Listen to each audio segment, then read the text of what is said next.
नी दा प म प ध नि सा रे सा म प प म रे सा नि दा दा प म रे सा गा ना रे ना दा ना दा ना आ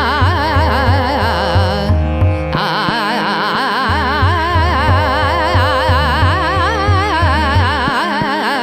गा ना रे आ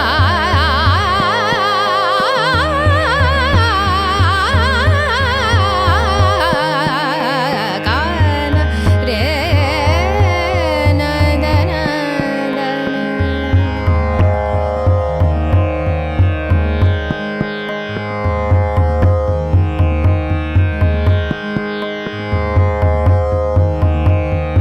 नादिर दिर दानी तदानी तोम तनना तदर दानी दीम दर तुम दिर दानी नादिर दिर दानी तदानी तोम तनना तदर दानी दीम दर तुम दिर दानी नादिर दिर दानी तदानी तोम उदनी तन देरे तनोम तन रे उदनी तन देरे तनोम तन रे तदर दानी दीम दे ना दे ना दे तदारे तारे दानी नादिर दिर दानी तदानी तो आ नादिर दिर दानी तदानी आ नादिर दिर दानी तदानी आ नादिर दिर दानी तदानी तो नादिर दिर दानी तदानी तोम तनना तदर दानी दीम दर तुम दिर दानी नादिर दिर दानी त नादिर दिर दानी त नादिर दिर दानी तदानी तो उदनी तन देरे तनोम तन रे उदनी तन देरे तनोम तन रे तदर दानी दीम दे ना दे तदारे तारे दानी नादिर दिर दानी तदानी तो तदानी तो तदानी तो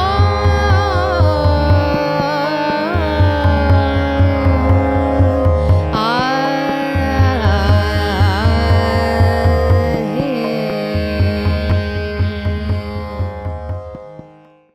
गान हीरा Hema Neralkar Upasni, she has groomed her powerful voice with indefatigable riyaz. Music is truly in her genes. The Sopranos is a music school and recording studio by Hema Upasni. Classical music is always tagged as serious, but with Sopranos, we will bring the fun element with a structured and extensive program. The Soprano studio is equipped with solid-state Logic Super Analog X-Dex console with latest Pro Tools HD Native. The Mehfil Hall can accommodate up to 100 people with Bhartiya Baitak. 50 musicians can perform in the recording studio. With all these facilities, you can shoot your video in our studio to make an amazing impact.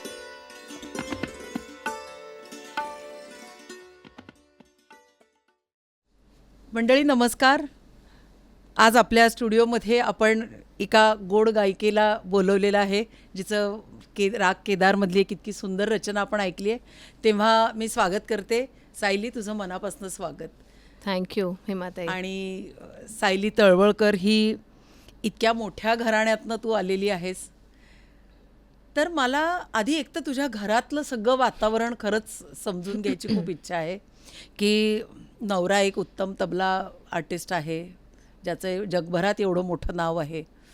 त्याच्यानंतर पद्माताईंना पण सगळीजणं खूप चांगलं ओळखतात, सुरेशदादांना ओळखतात, सावनीला खूप छान ओळखतात. तर अशा घरामध्ये तू आली आहेस, तर कसं वाटतं? मी आधी लग्नाच्या आधीची थोडीशी माझी बॅकग्राऊंड देऊन मग ह्या घराबद्दल नक्कीच सांगते. माझ्या घरात संगीताचं म्हणजे लग्नाच्या आधी माझ्या आईला खूप आवड आणि ती पण खूप छान गाते, आवाज अतिशय गोड. पण टिपिकल म्हणजे काही कारणास्तव तिने पुढे काही ती करू शकली नाही संगीतात, म्हणून ती हौस तिने म्हणजे. माहेरचं नाव तुझं? सायली शिंत्रे. शिंत्रे, अच्छा. आणि शास्त्री हॉल म्हणजे जे मराठमोळं अगदी लोकांची आपली वस्ती आहे तिथे माझं बालपण गेलं. आणि तिथेच माझ्या दोन्ही गुरु आरती अंकलीकर आणि उषा देशपांडे ह्यांच्याकडे मी, कारण आम्ही सगळे एकाच शास्त्री हॉलमध्येच आम्ही राहायचो. सो माझ्या लग्नाआधी घरी वातावरण नव्हतं पण प्रचंड सपोर्ट. त्याच्यामुळे संगीताचे बेसिक संस्कार आणि आवड खूप होती. आरतीताई उषाताईंमुळे त्यांनी खूप शिकवलं. त्यांच्याकडे किती वर्ष शिकलीस? आरतीताईंकडे मी साधारण 7-8 वर्ष शिकले. बरं. त्याच्या आधी उषाताईंकडे एक लहानपणापासून एक 12वी-13वी असेपर्यंत शिकले. आणि त्याच्यानंतर इनफॅक्ट आरतीताईंमुळेच माझी सत्यजितची ओळख झाली आणि भेट झाली. आणि सत्यजितचे लग्न झालं आणि तळवलकरांच्या घरी सून म्हणून मी आले. आणि ते वातावरण आणि आधीचं वातावरण हे इतकं वेगळं आहे आणि होतं की इथे म्हणजे तळवलकरांकडे फक्त संगीत आणि संगीत ह्याच विषयावर चर्चा असतात. म्हणजे आपल्या सगळ्यांना माहिती आहे तालयोगी पंडित सुरेश तळवलकर माझे सासरे. सुरुवातीला थोडंसं दडपण असं नव्हतं मला, पण ह्या वातावरणाची सवय नव्हती की 24 तास संगीतात असणं किंवा संगीताबद्दलच बोललं जाणं. ह्या वातावरणाची मला सवय नव्हती, कारण मी आलेले नॉन म्युझिकल फॅमिलीमधून, म्हणजे हौस आणि आवड असणं इथपर्यंतच. पण मला इतका फरक जाणवला की अखंड संगीताचे संस्कार किंवा ते कानावर पडणं किंवा त्यातून आपल्याला काय काय शिकायला मिळणं हे किती गरजेचं आहे. आता तुला तर काही वेगळं सांगायची गरजच नाही.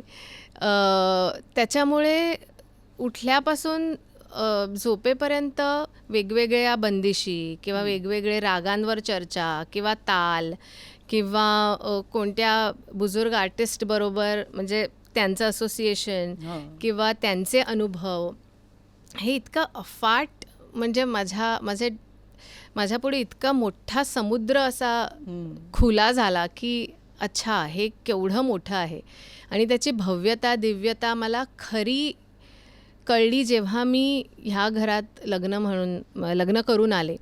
आणि ऑफकोर्स त्यांनी मला अतिशय, म्हणजे त्यांनाही माझी बॅकग्राऊंड माहिती होती, मला अतिशय उत्तमरित्या मला त्यांनी ॲक्सेप्ट केलं. म्हणजे एवढे मोठे दिग्गज सगळे कलाकार आहेत आणि मी तर म्हणजे नवीन सून म्हणून आले, तर मला कधीही असं दडपण नाही आलं किंवा संगीताचं दडपण नाही आलं की एवढ्या मोठ्या घरात मी लग्न करून आले. तेव्हा मी जस्ट MA वगैरे झाले होते, पण इतकं छान त्यांनी मला आत्मसात केलं. आणि संगीताच्या व्हॅल्यूज आणि जे काय असतं ते खूप छान रीतीने, म्हणजे ते अशा हळूहळू उलगडत गेल्या. आणि माझ्यासाठी हे खूप वेगळं वातावरण होतं, कारण सगळे वेगवेगळे, तेव्हा मी काही परफॉर्म एवढी करत नव्हते, शिकत होते. सगळे आपापल्या, आज ह्यांचा इथे कार्यक्रम, उद्या तिथे सत्यजितचा कार्यक्रम, हे ते. So it was a new world for me. But मला खूप मजा आली आणि तेव्हापासून माझा जो संगीताचाही वेगळा प्रवास सुरू झाला. पद्माताईंकडेही मी काही वर्ष म्हणजे अजूनही शिकतेच आहे, पण त्यांच्याकडूनही सुरुवातीला तालीम घेतली. सुरेशजी पण कधी कधी लय तालाचं शिकवायचे. सत्यजितचं तर क्लासिकलपेक्षा तो मला काही काही जॅझ आणि ह्या संगीताची मला फार काही तेव्हा ओळख नव्हती, कारण फक्त क्लासिकलच ऐकत आलेले. पण त्याच्यामुळे मला वेगवेगळ्या जॉनर्सचं म्हणजे काय नॉलेज मिळत आहे, वेगवेगळे एक्सपिरियन्स करायला मिळत आहे की म्हणजे क्लासिकल तर आपलं आहेच, पण दुनियेत पण किती वेगवेगळ्या प्रकारचं संगीत सुरू आहे आणि अतिशय उत्तम प्रकारचं संगीत सुरू आहे. तर ह्याचं नॉलेज मला त्याच्याकडून फार मिळतं आहे. सो मला असं वाटतं वेगवेगळ्या प्रकारचं शिक्षण हे सगळ्यांकडून मला घ्यायला मिळतं आहे. So I feel really fortunate की ह्या घरात माझा सून म्हणून माझा प्रवेश झाला. आणि आता मी जेवढं शिकीन, जेवढं करीन हे माझ्या हातात आहे आणि त्याचा वापर किती करीन. पण संस्कार जे म्हणतो आपण सहजरित्या आपोआप होऊन जातात. मी हे जास्त का कनेक्ट करू शकते माहितीये, कारण मी पण म्हणजे माझे वडील स्वतः उत्तम Exactly. गायक असल्यामुळे गाणाऱ्या घरी काय असतं हे मला माहिती आहे. आणि त्याच्यानंतर एक्झॅक्टली तुझ्या उलटं माझं झालंय की मी नंतर एका नॉर्मल फॅमिलीत लग्न करून गेले, पण तो माझा चॉईस होता. कारण काय होतं की लहानपणापासून मी हेच वातावरण बघितलं होतं. म्हणजे झोपेतनं उठताना सुद्धा तानपुरे जर असतील ना? कधी सकाळी 4 वाजल्यापासून सगळेजण रियाजाला असायचे, किंवा जेव्हा मी पण संगीतात गेले तेव्हा मलाही सकाळी 4 वाजता उठणं हे कंपल्सरी होतं. पण काय असायचं की गाण्याच्या शिवाय घर कसं असतं हे मी आयुष्यात अनुभवलेलं. म्हणजे कधीच अनुभवलं नव्हतं. तर त्याच्यामुळे लग्न होऊन जेव्हा मी इथे आले तेव्हा मला असं वाटायचं, अच्छा तानपुरे नाही ऐकू येते. म्हणजे मी अचानक Restless. कासावीस व्हायला लागली होती. पण ते हळूहळू नॉर्मल झालं की ठीक आहे, आपल्यालाही असं वातावरण अनुभवायचं होतं, ते आता मिळतंय असं. तर त्याच्यामुळे मी खरंच तुझ्याशी इतकी लवकर कनेक्ट होते आणि मी शांतपणे ऐकत होते की हे तुला आत्ता मिळतंय. Correct correct correct. म्हणजे तुला एक गंमत सांगते, लहानपणी असं बरेचदा असं असायचं की आमचं घर म्हणजे वडील गमतीने म्हणायचे, चोरी झाली तर आमच्याकडे दुपारी होईल. रात्रभर गाणाऱ्यांचं घर चालूच असायचं ना, 1-2च्या शिवाय कोणीच झोपायचं नाही. तर म्हणाले, चोर येतोय कशाला, हार्मोनियम चोरून नेली तरी त्याला शिकायला आपल्याचकडे यावं लागेल. अशी ती मजा असायची. म्हणजे कॉलनीत खरंच सगळेजण सांगून जायचे, आम्ही 4 दिवस गावाला जातोय, तुम्ही खरंच आमच्या घराकडे लक्ष ठेवा. तर असं गमतीने वडील म्हणायचे, मी सगळ्यांचा चौकीदार आहे वगैरे असं कधी. तर समजा सकाळी जर उशिरा उठायचो त्याच्यामुळे मग कोणी काहीतरी एखाद्या रागामध्ये समजा सारंगमध्ये अवरोहात शुद्धनी वगैरे लावला की ते झोपेत आई कोणीतरी शुद्धनी वाजवते, ऐकवत नाही ना, उठा आणि जाऊन सांगा. म्हणजे इतकं गाणं सतत कानावर पडायचं ते, असं अशी सवय होती. आणि ते सबकॉन्शियसली, आणि ह्या गोष्टी किती खरं महत्वाच्या आहेत ना. म्हणजे लहानपणापासून असे संस्कार मिळणं की 24 तास त्याच्यातच होत, त्याच्यामुळे काही वेगळं नाहीच आहे, हेच आहे असं, हे वातावरण याच्यापेक्षा जगात काय आहे असं वेगळं असं व्हायचं की. तर त्याच्यामुळे आणि काय होतं की मलाही माहिती आहे की तुमच्या इकडे माणसं खूप येत जात असणार, म्हणजे सारखी कलाकार मंडळींची सगळं. कारण सुरेश दादांचा स्वभाव बघितलाय, खूप लोकांना अगदी कनेक्ट.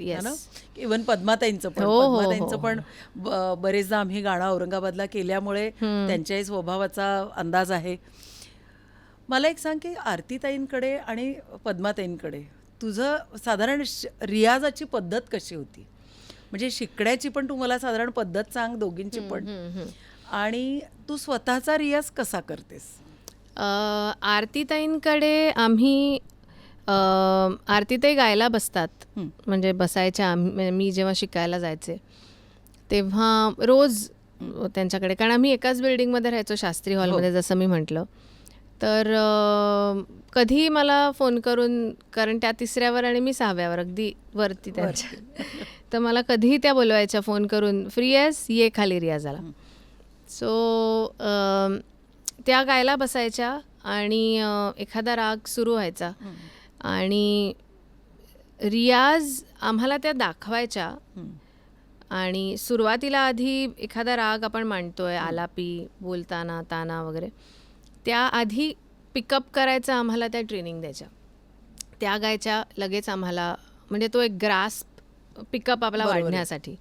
आणि त्याच्यानंतर त्या आम्हाला सगळ्यांना ऑब्झर्व करायच्या, कोणाचं काय कमी आहे, कोणाचं काय बरं चाललं आहे वगैरे. आणि त्याच्यानंतर हा आता रियाज उद्या करून ये, हा तू केलास, बरोबर गायलीस तर मी तुला पुढचं शिकवणार, नाहीतर नाही. So she was a very strict teacher, गुरु. आणि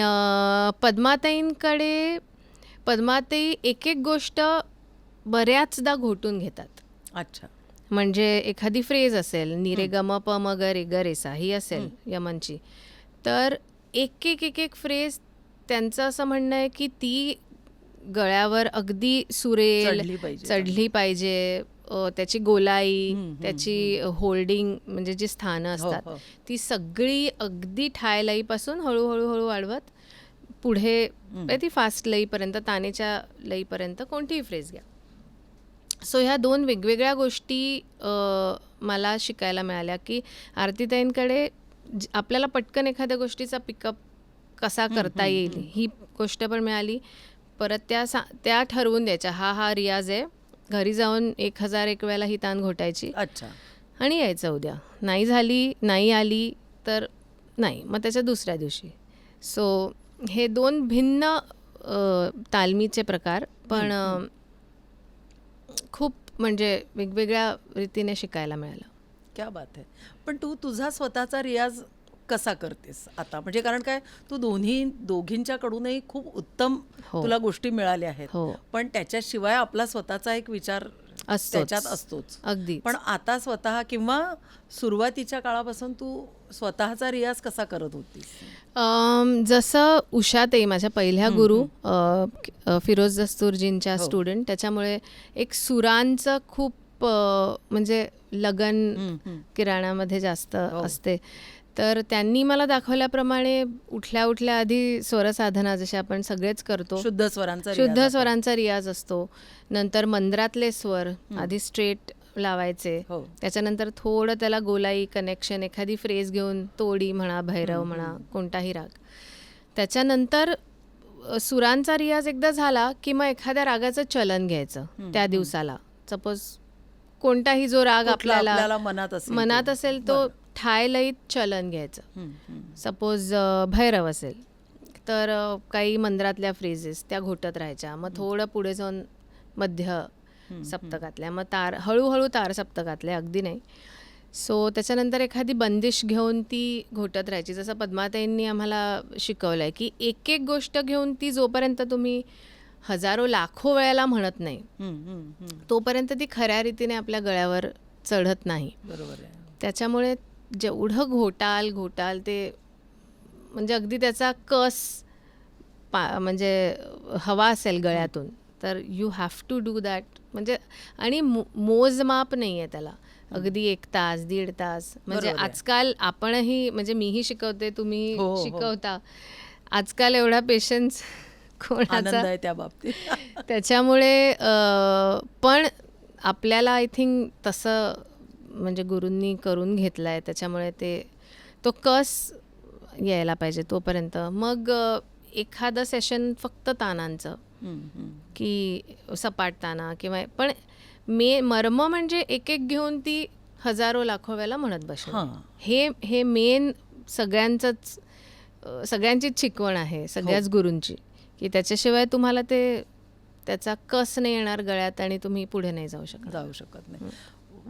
ह्याच्यावरनं मला एक आठवतंय की वडील पण काय करायचे की कधी सांगायचे असे की चला, एखादी तुम्हाला समजा आपण रियाजामध्ये आलापीचा आधी म्हणजे सगळा विस्तार करतो त्या रागाचा, किंवा त्या एकेका स्वराला मी आणखीन किती पद्धतीने जाऊ शकेल ह्याचा विचार करून आपण वेगवेगळ्या फ्रेजेस त्याच्यातनं तयार करायच्या. मग मेरुखंडाप्रमाणे आपण 3-3 स्वरांच्या ज्या करतो त्या पद्धतीने आपण त्याचा विचार करायचा. परत बलस्थानं वेगळी करून त्याच्यात अजून काय वेगळेपण निर्माण करू शकतो, हे सगळं त्याचं उकल करायची त्या रागाची. बरोबर. पण तानांच्या वेळेला काय आहे, तुम्हाला रोजचा रियाजच पाहिजे, म्हणजे ती कसरतच पाहिजे ती.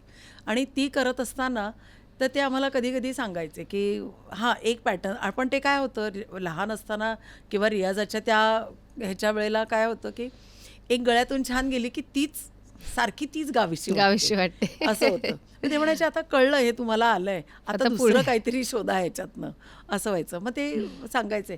कधी ना रागावले समजा तर मग म्हणायचे 100 ताना लिहून काढा आणि पॅटर्न वेगवेगळेच आले पाहिजे. पण काय व्हायचं तेव्हा, असं व्हायचं आता 100 कुठे लिहिणार, सुचतात तरी एका 100 असं नाही. आणि कसं होतं की त्या वयात म्हणजे एक सुचायला लागलं ना की तेच सुचत राहतं, म्हणजे त्याच्या पुढे काही म्हणजे जाणंच होत नाही, अगदी त्याच्या भोवतीच. ऑफकोर्स म्हणजे ते वयही असतं की क्रिएटिव्हिटी सुद्धा कशी करायची हे सुद्धा संस्कारांनी हळूहळू आपल्याला कळतं. पण आता तू म्हणालीस त्याप्रमाणे की तेच सुचत राहतं, ते 100 ताना काय लिहिणार. ते काय व्हायचं, पण त्याच्याने काय होतं तेव्हा कधी ते अर्थात ती चिडचिड एकट्याचीच असते, ती कोणासमोर चालतच नसते. पण ते करत असताना काय व्हायचं, म्हणजे आता त्या वयातनं किंवा त्या गोष्टीतनं थोडे पुढे सरकल्यामुळे असं वाटतं की अरे 100 करताना थोड्या वेळाने डोकं चालायचं, राग निघून जायचा, असं वाटायचं अरे हाच पॅटर्न आपण लिहिलाय आत्ता. पण लिहिताना काय होतं की ते आपण म्हणतो ना की एकदा लिहिणं हे 3 वेळेला वाचण्याच्या बरोबर साधारण आपण म्हणतो, पण ते ना गाताना ती अक्षरं दिसायला लागायची की अरे ही झाली आहे बरं का, आता आपल्याला पाठांतर नाही पण तो पॅटर्न लिहून काढणं. करेक्ट. आणि मग ते करत असताना इतक्या गोष्टी कळायला लागल्या की अरे असं पण करता येतं. आणि सारखा गाऊनही आवाज दमतो कधी कधी, पण डोकं चालू राहण्यासाठी म्हणून हे असे उद्योग ते आमच्या मागे लागायचे की लिहा 100 ताना याच्यातल्या करून आणि उद्याच्या उद्या दाखवा म्हणजे दाखवा, त्याला ऑप्शन नाही परत असं. तसं आरतीताई आम्हाला सांगायच्या. आता मला आठवलं की लिहून आणा ह्याच्या, आणि हा एक पॅटर्न झाला. तर तुम्ही विचार करा, नाही आला तरी चालेल, पण तिथे तुमची क्रिएटिव्हिटी म्हणजे काय तुम्ही विचार करू शकता ह्याचं आय थिंक ह्याचा मार्ग हळूहळू खुला होऊ शकतो. सो त्याही आम्हाला सांगायचं. आणि त्यांचा पण लईकडे थोडा जास्त भर असल्यामुळे आम्हाला थोड्या लईत कसे वेगवेगळे पॅटर्न्स करता येतील ह्याचं म्हणजे शी यूज टू एक्सपेक्ट दॅट की अशा प्रकारे लईच्या प्रकारे ताना हे करा. क्या बात आहे. खरं रियाज म्हणजे ही खूप मोठी प्रयोगशाळा आहे नाही, भयंकर. आणि मला अजून एक सांग की तू एवढ्या ठिकाणी प्रोग्राम्सला जाते तर कार्यक्रमाच्या वेळेची मनस्थिती, कारण काय माहिती का, तूही कलाकार आहे मी पण कलाकार आहे, पण तरी पण काय आहे, हा जो पॉडकास्ट बघणारी लोक आहेत तर ही सर्वसामान्यांना पण ती गोष्ट कळावी ह्या उद्देशाने मी खरं म्हणजे तुझी प्रोसेस काय असते किंवा तू कार्यक्रमात तुला काय काय गायचं आहे तू कसं ठरवतेस. क्लासिकलचा सपोज बैठक असेल, महफिल असेल तर राग शक्यतो मी ठरवते आधी. आधीचे कलाकार कोण असतील त्यांच्याशी थोडं कन्सल्ट करून, कारण म्हणजे अगदी सेम नको व्हायला वगैरे. सो राग ठरवते, त्याप्रमाणे थोडे रियाज आपण माहिती आहे एक जनरल आपल्याला आपली मांडणी कशी असते ती. अगदी सेट असं आपण नाहीच करत कोणीच, पण एक साधारण ढाचा की अशा रीतीने आपण विचार करू शकतो. किंवा एखादा काही तानेचा पॅटर्न ह्या वेळेला जर सुचलाय रियाजात तर मग तो थोडा छान वाटतं, वेगळा वाटतं, मग त्या प्रकारे आपण तो थोडा प्रिपेअर करून त्याचं प्रेझेंटेशन आपण करू शकतो. मग नंतर एखादं आजकाल थोडं एखादा राग झाला की सेमी क्लासिकल किंवा भंग किंवा असं काही लोकांना ऐकायला आवडतं, त्याप्रमाणे एखादं काही सेमी क्लासिकल हवं असेल तर त्याचं प्रिपरेशन करते. आणि तू आत्ता जसं म्हणालीस की मनस्थिती, तर आय थिंक मॅक्सिमम किती आपण त्या विश्वात राहू प्रोग्रामच्या किंवा त्या संगीताच्या, हा प्रयत्न असतो शांत थोडं होऊन, रिलॅक्स होऊन फक्त प्रोग्रामचा फोकस असणं. आय थिंक त्यांनी, कारण कसं असतं आपण अगदी सुरुवात करतो प्रोग्रामला तेव्हा नाही म्हटलं तरी we are not that stable. म्हणजे मी माझी गोष्ट सांगते, प्रत्येक आर्ट कलाकाराची मनस्थिती वेगळी असते आणि स्टेबल म्हणण्यापेक्षा आपल्याला त्या मूडमध्ये घुसायला काही मिनटं म्हणजे मला तरी लागतात.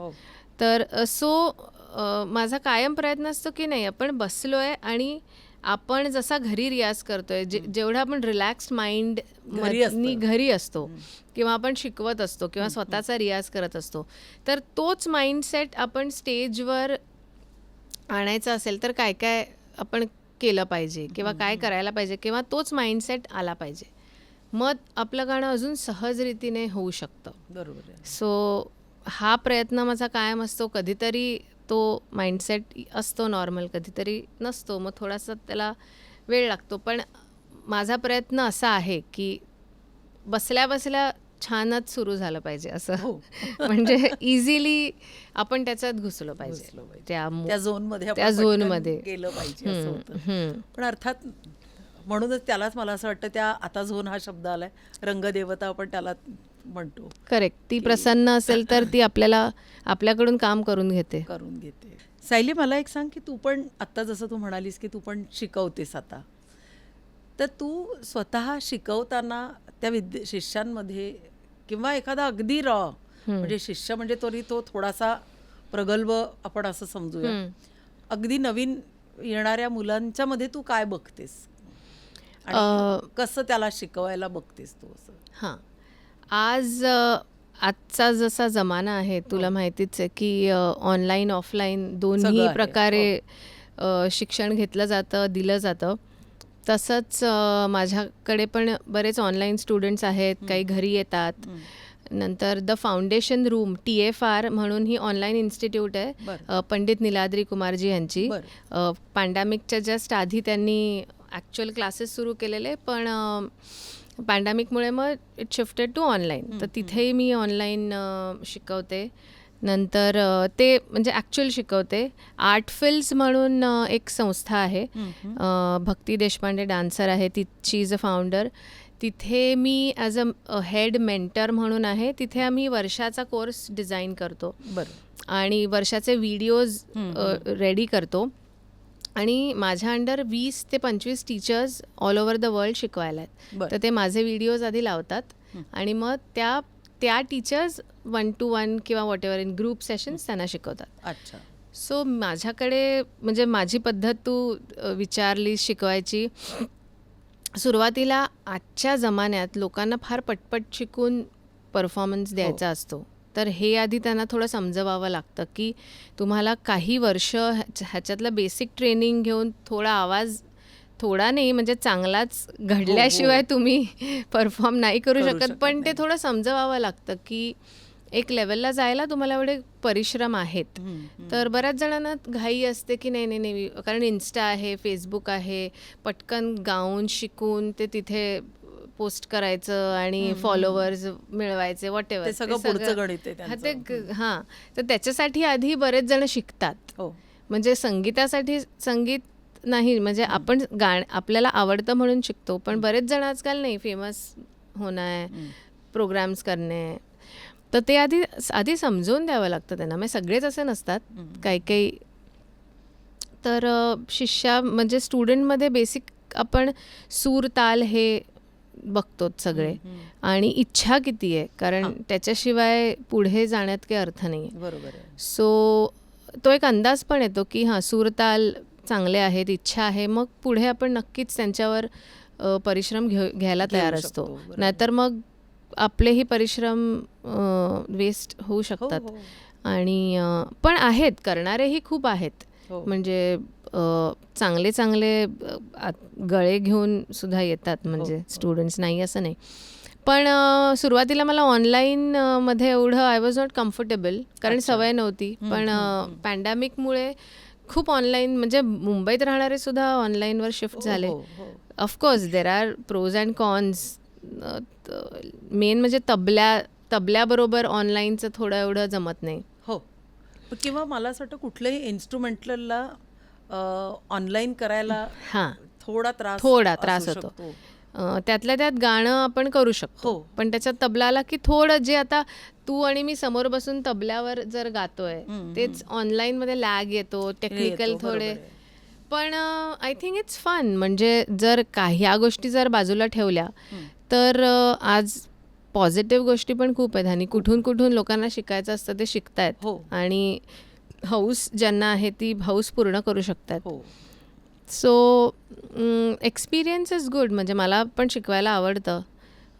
I enjoy teaching also. So त्यांच्याबरोबरही आपण थोडं काय काय वेगळ्या गोष्टी त्यांच्याकडूनही आपल्याला सोडवतो आपण, की हे जर एखाद्या स्टुडंटला येत नसेल तर हे कसं आपण शिकवू जेणेकरून येईल.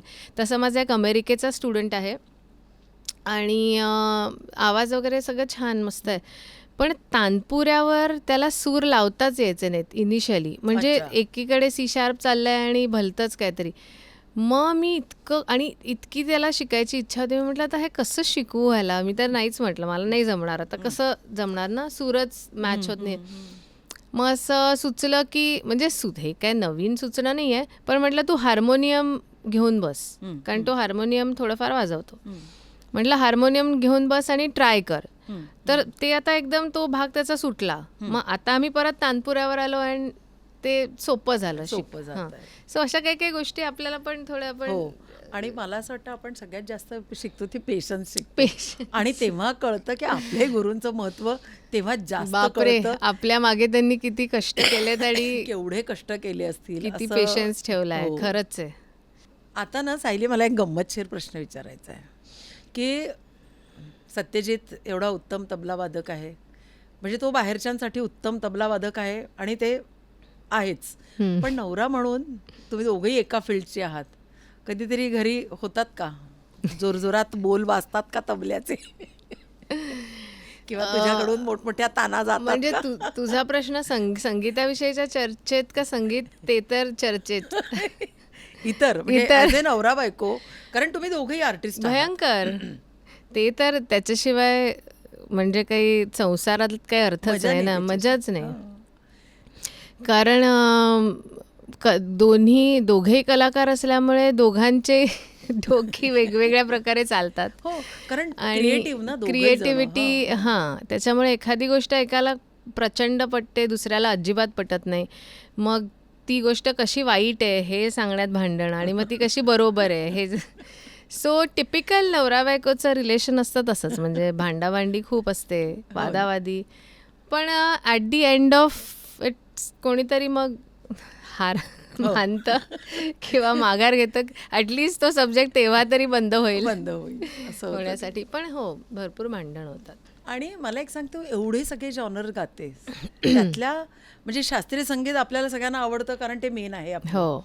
पण त्याच्याशिवाय तुला कुठला जॉनर सगळ्यात जास्त दिल के करीब असा काही आहे का?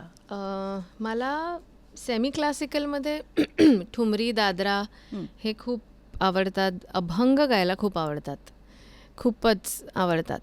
आणि सध्या 2 वर्षापूर्वी एक इंडी रूट्स नावाचा मी एक बँड माझा स्वतःचा काढला आहे. बर.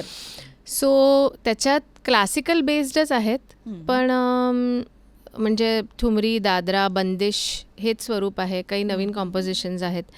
तर पण त्याला थोडी ट्रीटमेंट वेगळी देऊन, जसं आपण फ्युजन आजकाल सगळे गातो वाजवतो. सो त्या जॉनरमध्ये पण मला खूप मजा येते. म्हणजे आपला बेस तोच आहे शास्त्रीय संगीताचा, पण काही वेस्टर्न इन्स्ट्रुमेंट्स ॲड करून त्याला एक छान फ्लेवर, एक त्याचं गाण्याचं स्वरूप त्याला एक येऊ शकतं. बरोबर आहे. असा माझा विचार आहे. आणि अजूनही काही नवीन, आता जसं मी म्हटलं, सत्यजित मला खूप जॅज आणि हे फॉर्म खूप ऐकवतो. तर थोडं आता त्याचं पण काही इनकॉर्पोरेट मी जर ह्या संगीतात करून काही ब्लेंड करू शकले तर तोही विचार काही चालू आहे. सो लेट्स होप येणाऱ्या काळात काही नवीन सॉंग्स, कॉम्पोजिशन्स प्रयत्न चालू आहेत. क्या बात. सो तुमचे आशीर्वाद आणि तुम्हा सर्वांचे ब्लेसिंग्ज आणि शुभेच्छा ह्याच्यामुळे, कारण आजकाल काय आहे, शास्त्रीय संगीत तर आपण करतोच आहोत, पण लोकांच्या दृष्टीने जर विचार केला, करायचा का नाही हे आपण ठरवायचं, पण तेच संगीत आपल्याला पुढे जर न्यायचं असेल, I think time has change. So थोडं असं वाटतं कधीतरी की काय ह्याच्यात करू शकू की आपलं शास्त्रीय संगीत त्यांच्यापर्यंत पोचवलं गेलंच पाहिजे. म्हणजे असं इतकं अप्रतिम आहे खरं हे. तर ते थोड्याशा त्याचा फॉर्म बदलून किंवा काही वेगळ्या प्रकारे हे करून का नाही आपण ते प्रेझेंट करू शकतो. म्हणजे हा एक प्रयत्नच आहे ना का, की आपलं संगीत पुढच्या जायलाच पाहिजे. आणि ते अतिशय कमाल आहे, कारण खरंच आहे.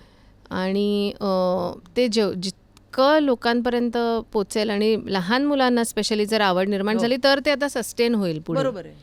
कारण दे आर द फ्युचर.